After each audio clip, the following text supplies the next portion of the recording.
Salamat sa bagong araw, Lord. Panginoon, maraming salamat sa bagong araw na ito. Maraming salamat sa masarap na tulog. Maraming salamat sa masarap na pahinga. Alam ko po, Panginoon, na ako'y binantayan ninyo at inalagaan ng buong magdamag. Haharapin ko po, Lord, ang araw na ito na puno ng pag-asa sa aking puso't isipan, sa aking buong pagkatao, sa aking buong araw ngayon. Alam ko po, Lord, na hindi mo ako iiwan ngayong araw na ito at patuloy niyo akong sasamahan at bibigyan ng guidance.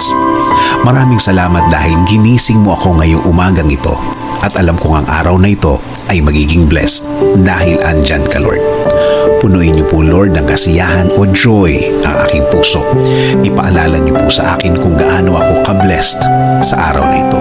Lagyan niyo lagi ng dahilan ang aking kasiyahan at mga dahilan kung bakit magiging thankful po ako.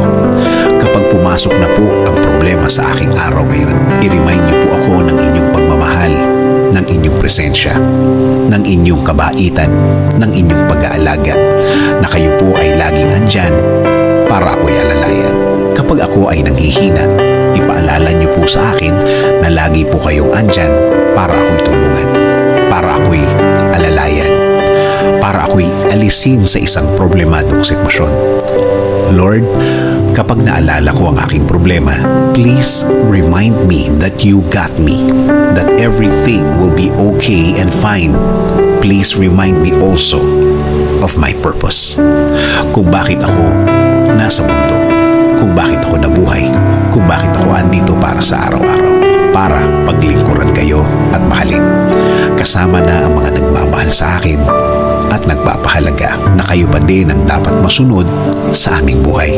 Naniniwala kami sa inyong plano na lahat-lahat na gusto niyong gawin sa amin ay makakabuti sa amin, na ang lahat ng plano ninyo ay makakabuti sa aking kinabukasan at kinabukasan ng aking pamilya.